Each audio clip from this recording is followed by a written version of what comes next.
First of all, I want to say Alhamdulillah, God gave me everything. Alhamdulillah. I know you got this, you don't like this. Alhamdulillah, Alhamdulillah, Alhamdulillah. تنادي ألا من جلا من البهو هبت رياح هباء فطار القصيد يحاكي الهوى رياح السموم وكف الغيوم تنادي ألا من جلا فشر يحاك لكم أمتي يريد الفناء ورب السماء. This is now hitting home for us. We're here in Minnesota. We got a big issue, and we recently talked about it. We dropped a couple of videos in the past, of course, relating to youth violence, Somali young YNs, attacking people, gang violence, shootings, and all this stuff, unalivings, and things of that nature. So what we've seen as of recent is a sheriff speaking up. And some people are supportive of what he's saying, and some people are not supporting what he's saying. So I wanted us to kind of take a look at that, see what our thoughts are, get the people's thoughts on this as well, and really shed some light on it. After a violent holiday weekend, we have the Ramsey County Sheriff who says something has to be done about Somali gangs in the metro. Sheriff Bob Fletcher says the first step is calling out the problem and then trying to get a grip on it. Our Karen Scullen explains more on the violence and what's being done about it. The Ramsey County Sheriff says this is not an effort to target the Somali community, but rather save young boys within the community that are choosing a gang life that is becoming increasingly dangerous. A number of shootings and a homicide over the 4th of July weekend involving Somali gangs. On Wilson Street in Minneapolis, the Ramsey County Sheriff's Office says a Wilmer soccer coach was killed as part of Somali gang violence, but the problem didn't start there. This last weekend, we were at the Juice Time in Arden Hills. There was 300 young Somali kids there, and some of them were gangsters. And we had a number of us law enforcement officers there that curtailed their activity. But 2 hours later, they were shooting someone over in northeast Minneapolis, same group. Fletcher and his investigators say Somali gang violence is growing fast and spans the metro, with 12 Somali gangs from Minneapolis and St. Paul to St. Cloud to Apple Valley and Burnsville. Ramsey County tracking the violence within the Somali community. The majority of it is gun violence. Yes, we had an incident over the weekend in Minneapolis where an innocent young man from Woodbury was shot, and he's in the hospital right now fighting for his life. And it's causing a lot of problem for the community. Somali gangs are still young and growing, with about 300 involved right now. The gangs really coming on scene in 2022. But what separates their actions from traditional gang violence is it's mostly just about bragging rights. From what I've seen is that right now it's all about showboating. It's all about ego. These kids, for the 99% part of it, they aren't selling narcotics. It's all about just gloating. You want rookie on the drill? You want rookie on the drill? The gang battles are fueled by social media, like this viral video taken outside the St. Paul River Center in May that ended with people shot and in jail. We're losing kids getting killed every day, right? We have kids that are getting into the system early, right? So we have kids that were carrying guns, right? And the parents are not aware of it. Parents don't know. Right, that's the issue that we've seen lately, right? So that's why we're here. Now, on July 21st, there will be a meeting here at the patrol station in Arden Hills. It's for the Somali community, for families, for parents, for young people to learn more about the problem and how they can help. In Arden Hills, Karen Scullen, Fox 9. All right. So, man, there's a lot to unpack right there. A lot to unpack. Absolutely, yeah. Go ahead, man. Lead the way, brother. Bismillah. So, wallahi, Sheriff Bob Fletcher. Okay, let's start with his statement. I listened to it. I heard it. It didn't sound like he said anything that was racist. It didn't sound like he said anything that was targeting the Somali community maliciously. It just sounded like he stated a problem. Okay. That being said, a lot of people are accusing him of racism, and he's racist, and he has a history and a track record of it. Maybe he is. Maybe he's a racist. Maybe he is somebody who targets minority communities. That could be true. But I don't see how we can deny what he's saying if we in our own community were trying to address the issue at hand. Right. So two things are happening. One is they're shooting the messenger and they're shooting the message. So they're denying, there are people in our community that are denying that what he's saying is true. Mm. And their response is, well, our community has youth issues like every other community. Right. Why is he pointing out our flaws? Why is he pointing out issues specifically in our own community? Well, Right. I think it's obvious. He already mentioned it. It was already mentioned. Is that this is not just fistfights anymore. It's not a bunch of guys that are jumping each other. There's murder that's taking place. And the white officer that talked about bragging rights, we know this. We know what's going on. Those who know and are connected and plugged into the community know what's going on. However, we have people that are masquerading as community leaders that have zero idea what's going on. Right. They don't know about these gangs. This is what's not happening. Yes, there's issues in every other community. There's youth problems in every other community among whites, the white community, African Americans, the diasporic Africans, the Latino community. Yeah, there's youth issues.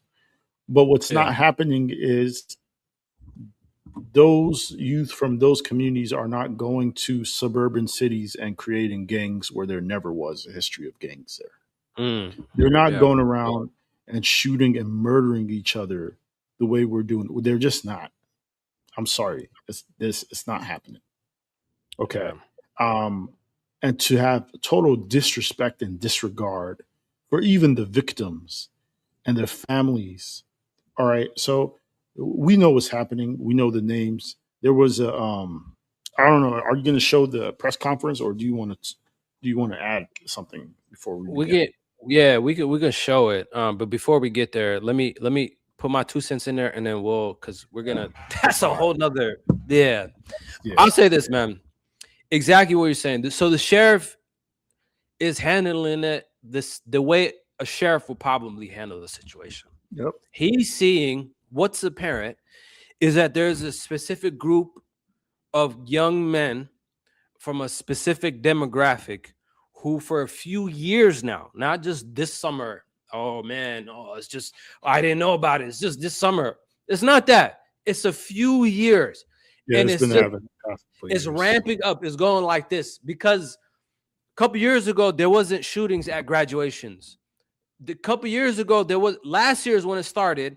And then now it's even Eid Salah, people are comfortable with shooting people. There's events, family events that people are shooting up, graduations, and all these other stuff that people are shooting up. Yeah.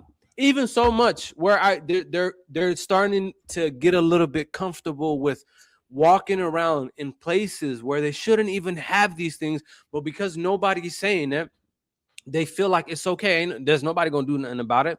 It's the culture now. So when it becomes a culture, that's when it's a problem, because it's hard to change a culture. It's really hard unless you do something about it and get serious about it. And so the sheriff is using his natural cultural tactics to be like, this is what I know, this is what I see, and this is how I'm going to handle it. Now, the response that we'll get to is telling you, oh, you're picking out a specific group of people and you're attacking us, and we'll talk about it. But notice in the video, if people rewind this, is if you go back, the very first thing that lady said was, I don't want, or the sheriff does not want us to think that this is an attack on the Somali community. However, the Somali community has a problem. And when you watch him, when he's sitting on and live streaming, whatever, there's Somali people behind him, meaning that there's people who are supporting him. And so he's saying there's a problem and we have to address that problem. And so now that's what he's saying. He's like, yo, we got to get to the root of this situation. And if you have any support and you want to talk and you want to have a conversation, he's saying, come to that meeting. They're telling y'all, come to this meeting on the 21st. So we'll jump right into it. And I need to find this video. The video is 25 minutes long. Hopefully we can get just like an excerpt of it.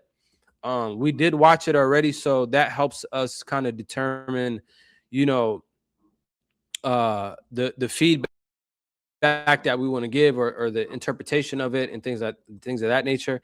But all in all, this is where a lot of people are giving him pushback by saying, yo, you know, one group is supporting you, but the other group is also like, we got a bigger problem. You shouldn't be ousting us like the way you are. Yeah, I mean, yeah, it's Monica, I'm trying to bring it up on screen here. Yeah, I'm gonna let you. This is the video here. Okay. Yeah, I don't know if it's going crazy right now. Bismillah. Okay, so let me unmute it. Through civic engagement, advocacy, leadership, and collective action. We are here today because we believe Minnesota deserves leadership that brings people together, especially during difficult moments. Let us be clear from the beginning. Today's press conference is not about denying violence, excusing criminal behavior, or suggesting that public safety is unimportant. Every family deserves safe neighborhoods, and those who commit crimes should be held accountable. But we also believe that leadership matters. When an elected sheriff speaks, his words carry tremendous weight. In a moment where Somali Minnesotans have already faced months of political attacks, hateful rhetoric, and the public targeting our children, how public officials talk about our community matters just as much as what they say. Rather than engaging Somali elected officials, parents, faith leaders, educators, and community organizations first, Sheriff Flesher chose to have this conversation on a public YouTube live stream. That is not how we build trust. Trust is built through relationships, partnership, and honest dialogue. All right. This video is 25 minutes long. It'll be okay. A lot of wasted today. I think we got the image though. We got the picture. Okay. So this has been going on for a long time. We do this. There's always these press conferences that follow up. Look, man, I'm not against press conferences. I don't think press conferences are wrong inherently. But it's some of the stuff that we say and the purposes of the press conferences could actually make the situation worse. Because you can say that you're not denying it, but that's exactly what it sounds like. You're denying it. And on top of that, everybody who's speaking at that press conference obviously doesn't even agree with that first statement that woman said. Because after that, you'll hear people saying things like, oh, well, we're not the only community with violence. There's other communities that have violence. So when you hear something like that, you're already you're shifting the blame. You're shifting the focus on the situation, right? And so that looks like you are somebody who's not taking accountability. And that's not a good look, right? That's not a good look. So these press conferences happen haphazardly. And on top of that, I'm gonna add that it has always this rhythm of this democratic, liberal, knee-jerk reaction to everything that everybody says. And we don't look at it from the lens of, hey, this is the reality. This is what's going on, right? If you are criticizing, oh, well, he's doing it on a YouTube live. You guys are live right now. Yeah. You guys are live. The whole thing is live. You see, it's on YouTube. It's all on these platforms, right? So then the third thing I'm gonna mention is because as Muslims we have to be honest. right? The ayah of the Quran, it says, stand up as shuhada, as witnesses, right? For justice, be it for you or be it against you, whether it's against your family, whether it's against the poor or the rich, right? That is a statement that ayah of the Quran is, I believe in Surah Al-Araf. No, I can't remember which surah, but anyways, that verse we're gonna pull it up when this video releases. It's written on the Faculty of Law on Harvard University. The building, Harvard University's Faculty of Law building. It's written right on top, and Wow, I they didn't know that. conclude that was the most. They concluded that was the most profound statement of justice. Wow. It's in the Quran. They have it there. Harvard University. Look it up. So we have to be honest. If there's something that we have to be honest about ourselves, we gotta say it as Muslims, and that's true justice, right? Yeah. And Allah said, "Do not let the hatred of a people cause you from being unjust towards them.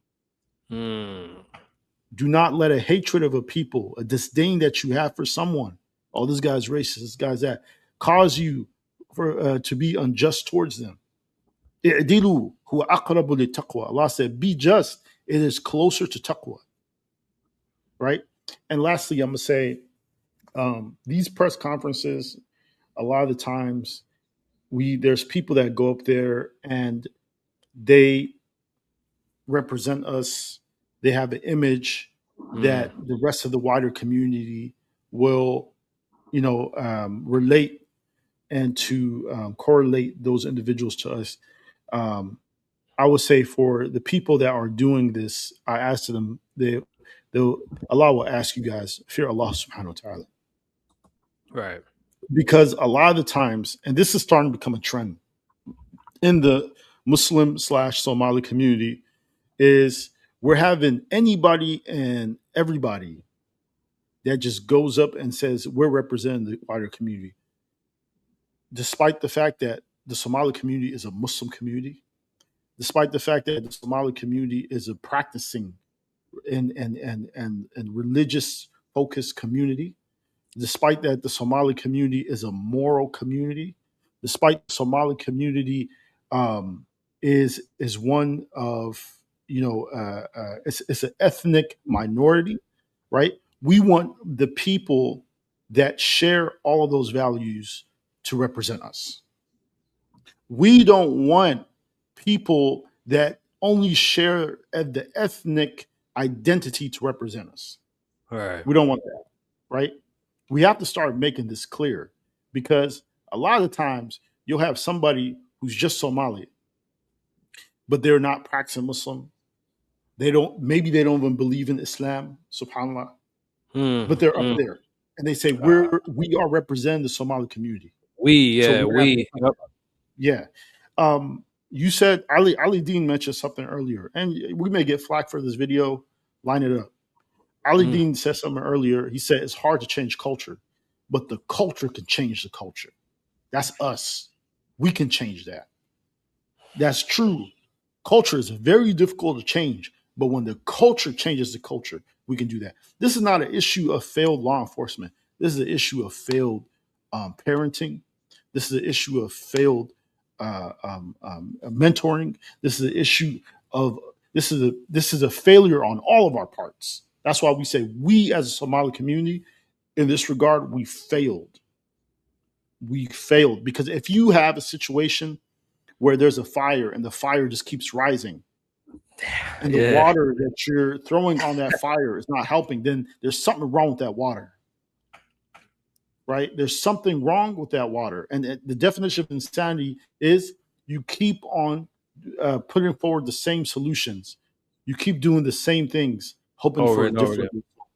Wallahu ta'ala. Yeah. Let's stay on that topic of fire. I'm gonna build up on that topic of fire. Build on it's very easy. Look at this.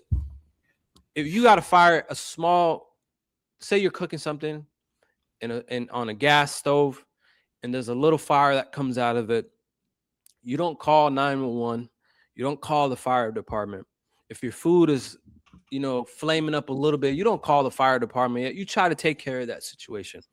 You make sure nothing catches on fire. You make sure the stove doesn't burn, and you have proper measures in place, protective measures. In your home, you have a smoke detector. You also have maybe some sprinklers that turn on if the fire is going to. You have all these things. There's a lot of things that happen before you call the fire department. So now are you going to get mad that you didn't take care of this fire, that small flame, and it bursts and gets bigger and it's an inferno? And then the fire department comes and they go, all right, man, we got to bust all your windows because we need to let it all out, and we got to bring the fire hose in, and we got to make sure we take out this fire. You're going to say, hey, you can't tell us you're going to do that. You can't tell us that's problem. You can't say that. Yeah. You had every opportunity to put that fire out. Some people have fire hydrants. I got a little situation in my house. I'll take out the fire right away. But I'm saying you have every opportunity before the firefighter comes to the house for you to take care of it. And let's say you don't take care of it and you don't have the necessary tools and resources to take care of it. Are you mad that the fire department showed up, the firefighters came? You can't. It's insane. So it's literally the same thing with this. Yeah. The sheriff is telling you, you got a problem. Y'all got a problem in your community. And I'm on the outside. I'm a sheriff.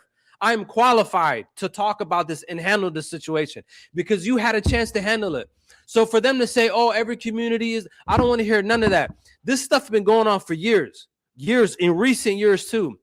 And so nobody can tell me that nobody's aware of what's going on. I was just talking to you, Osman, off of this, and we're talking about there's burner accounts that are posting videos every single day, hundreds of videos of them showing their weapons, of them shooting at people, of them attacking people, innocent people and not so innocent people themselves as well. And you heard what the lady said in the news video. She said, hey, look, these guys are a little bit different than your average gangs. Because the average gangs, there's poverty involved. There's monetary gain. There's all these other things that they're dealing with. Remember that. That's a highlight. These guys are not using drugs. They're not selling drugs. That's shocking. Because usually this is like the main element of gang activity, violence. Tell me. So we're talking about kids who live in suburbs. They got brand new cars, 2020 Hondas and 2020 Toyotas. And Teslas, tinted out windows and stuff like that, tinted out license plates, man. And they packed up in these cars. So you're telling me that you don't know what's going on in your community? You don't see that flame in your home? You're telling me you don't smell that smoke when it's there? So then when the fire department comes and goes, yo, we got to take this fire out, man. It's not only it's a hazard to you, but it's affecting your neighbors. Your neighbors their house is going to catch on fire if we don't take care of this now. Marka, to come out and do this I'm going to stand in front of a podium. You know what I mean? I'm going to dress nice and I'm going to say these little nice words that, hey, you need to stop attacking us. We're already dealing with other problems. Yeah, you're dealing with these other problems. Sure, there's other things that are going around in your home that you got to fix. But this fire is engulfing and you got to and you're not going to take care of it. Homeboy say, we got it, bro. Step aside. We're professionals and we're going to come in. So to add to that again is to say this. The guy is telling you, you got a problem. I'm here to deal with it. I'm here to help you guys. If you want to have a dialogue with him, they've invited you. They said, come out the 21st. Let's talk about it. Let's have a conversation. Let's sit down and talk about it. But I want you to understand, we're not here to sugarcoat anything. We're not here to do no whataboutisms. What about those other communities? What about those other gangs? Those other gangs and stuff. We have an issue. And we know because the parents are not able to control their kids. The community are not able to control it. You don't call 911 either. You don't call the police when there's a small little argument that happens in your house. You fix it. You find a conflict resolution and you fix it and you deal with it before it escalates to a level where your neighbors hear that argument and those fights that are happening in your house. We could have so many analogies, man. I don't know. Monica, I don't want to even go down. We're not even going to go down that road. All I'm saying is that don't be mad at what he's saying or how he's saying it, because in order for him to say it is that it landed on his ears. it landed in his visual peripheral vision. Marka, you gave him a reason to respond. If you never gave him that, he would have never said nothing to begin with. Right, So that's right. what I'm here trying to say. That's what I'm Yeah. trying to say. Yeah, subhanAllah, I'll also add a couple of things and then we can wrap it up, which is, as a Somali community, there's a saying that we have like, Ebtas Asrun. So Right. let's, Ebtal Asr. Yeah, I agree with that. In the initial stages, it's not good to put your business out there. And if you can deal with it in-house, then deal with it in-house. That's true. But if your business is overflowing and it's flowing out to the public sphere and everybody sees it, Yeah. then it's not a time to be in denial. We have to be honest. Okay. And you have to deal with that problem. And so people are looking, and what Ali Dean mentioned is absolutely correct, because the sheriff doesn't have to say anything if we are dealing with the issue. Every community has problems. You're Right. dealing with it, that's another question. If you're dealing with it, then the sheriff, the police department, nobody has to get involved. Okay. This is not ICE. Every situation Right. is not about ICE. It's not about, right? This is a totally different situation. It's a bunch of Somali young men and women that are involved that are imitating the Chicago drill scene. That's Yeah. all it is. That's all it is. They listen to the music. They're inspired by it. And we have to be honest with ourselves. This is an issue that got out of hand. Now people are being buried, right? And we have also a district of the prosecutor, the Hennepin County prosecutor, Yeah. is very lenient on these type of crimes, right? Very, very lenient. Very lenient. And I get it, right? Because historically there's been a lot of injustices from the police departments and from the prosecutors that were unfair to African Americans in the sentencing and the dealing. I get all that. Of course. But now the question is how we gotten to the point where some of these guys need to go to prison and they need to be convicted and they need to be put away. Yeah. Because if they're not listening, what do? House man. Yeah. Right. So we need to look at all of our options. Now, some of these young guys are involved that are just kind of like the followers. They could be redeemable. Yeah. But the guys that are out there and they're spraying the whole place down. Yeah. I don't know. I'll be honest with you. I think we gotta start promoting some incarceration. Yeah. Some serious time. Yeah. Oh, lastly, I promise this is my last point, which is in the video, if anybody watched the press conference, one of the aunties got up and they asked her, "Do you know any of the gang activity? Do you know?" She says, "No, I've never heard of them." She said, "I've heard of them, but I have no idea who they are or what they are." So maybe you're not the right person up there. And this is what we're saying as representation. You guys are not the right people to be representing the community. And you're not the right people to be addressing this issue if you have no idea about who these young guys are, who these gangs are, what these gangs are, what their activity is. And a lot of the parents of these people that are causing this havoc have no idea. This is our point. They have no idea. They're totally oblivious, or if they know, they're afraid of them. Yeah, man.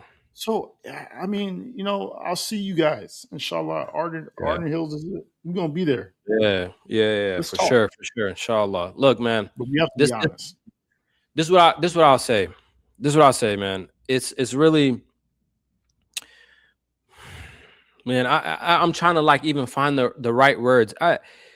Because I don't want to, I want to avoid suspicion, right? I don't know what these people that were on that podium and what their intention was. But what it can look like is trying to protect the identity and the face value of what it means to be Somali, especially in the state of Minnesota. Because Homegirl did say that. She said, right now we're going through a lot of problems. We already being attacked for X, Y, and Z, boom, boom, boom, boom. And now you adding this to the pot. That's what she said. Very, very clear. So is that more important? Is the identity of Somalis in Minnesota or all of the United States more important than this specific narrow issue that we're dealing with? That's my question. And obviously, I don't know, are people going to be genuine and answer this question or give me a political answer? Because the reason why I say that is these guys have been doing this for a while, even before the ICE raids, even before these daycare things became popular. This stuff has been going on. It's been years. And what has been done about it? What has the community done about it? We have tried. Me and Usman have tried in terms of creating lectures and talking about it online and trying to meet these YNs where they're at and talking to them on a virtual space or hosting places where we can say and voice our opinions and try to come up with stuff. What have you done? What have you done up until this point? Because it seems like, just like the auntie said, I don't know what's going on, but it's going on. It's happening. The police just showed in the video records of them keeping records of all of these things that are going on. It's nothing new. They know their names.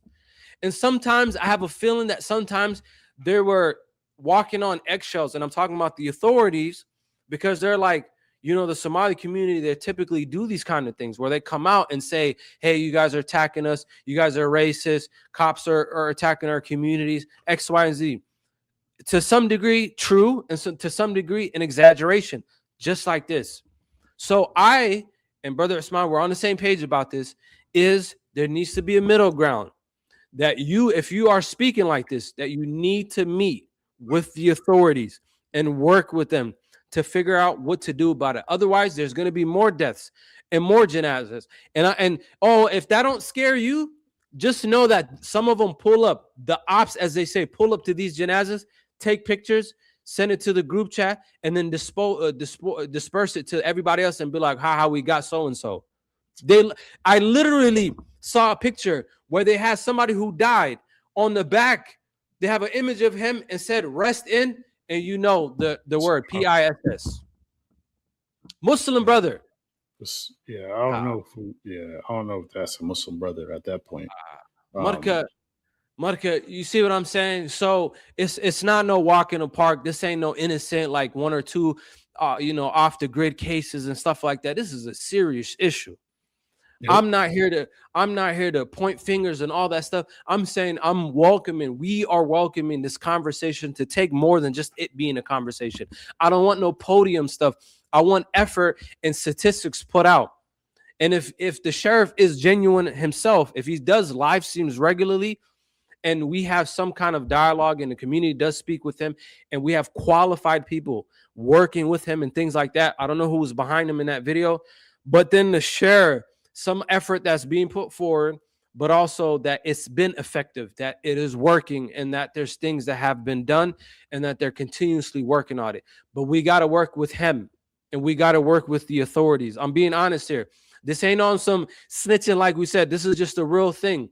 If the parents can't control their kids, a 20-year-old with high testosterone who's lying, or the mom maybe doesn't know and stuff like that, we know, we see it. The authorities see it. They have burner accounts as well. They see it. Either you work with them or the law becomes a little bit more harsh and they're going to make an example out of some of y'all kids. Just be prepared for one or the other. I think that's a reality, man. It's you could placate and say like, well, they're racist. We're not saying anything to them, and we're going to just keep having press conferences. Well, we need to educate ourselves on this issue. A lot of us see things. The younger kids all know what's going on way more than the adults do.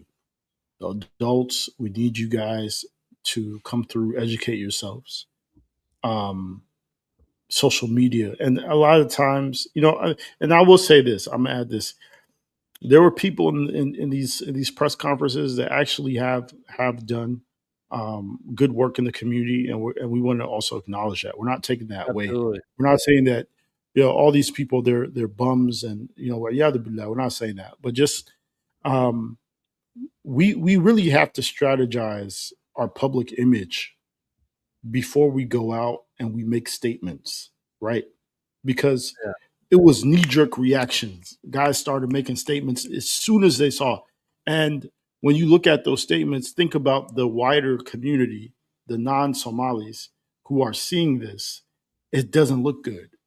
It doesn't look good, right? So this is not ICE. ICE is a different situation. ICE is a different issue. We dealt with that. We're dealing with it. This here is an internal problem that is not ignorant to anyone's eyes. Everybody can see the same thing. We're not blind people. Right. But we need to educate ourselves on the issue. We need to be ready to address it. And we need to look at all the possible solutions on the table. Yeah. Allah Alam. That's the plan, man. Yeah. That's the plan. So the 21st, if you've seen this video before the 21st, it's at least a week or so. Come out, listen to both sides, listen to everyone's concerns and questions and thoughts. I want to hear. I want to see what people got to say, man. Because all in all, at the end of the day, our point is to make a positive impact, change the community for the better, and especially these young men. They're naive. They don't understand what they're doing until it's going to be too late. And I'm pointing that out. They don't know until it's too late. And that means late as in they're in jail, they pass away or their homies do, and they have trauma that they have to deal with and things like that. Sisters too. There are some sisters involved with it. Marka, we're not going to wait until that flame literally ignites and destroys everything in its way. We need to make change now. And let's do it. Let's have these conversations. Let's see what efforts that can be done. Inshallah. So that inshallah is the end. I don't know, Usman, if you have anything else to say, but we're gonna conclude. That's it. Right there. Wrap it up. Hopefully not next video, but maybe next video or the video after that, we'll do a follow-up. I think the people deserve a follow-up next week. Let's do a follow-up. Yeah, let's do a follow-up, man. And I want to talk about it. I want people to hear about how that went down, those who couldn't make it, and see if there's real change that's happening. Otherwise, bro, we are the voice of the West, and we're dealing with everything in the West, and we're going to keep it that way because we are West Side Dawah. Inshallah, that's the plan. Subhanakallahumma wa bihamdik, ashhadu an la ilaha illa ant, astaghfiruka wa atubu ilayk. Assalamu alaikum wa rahmatullahi wa barakatuh. قول الرسول وإنما خالفت من جراه قول فلان يا حبذا ذاك الخلاف فإنه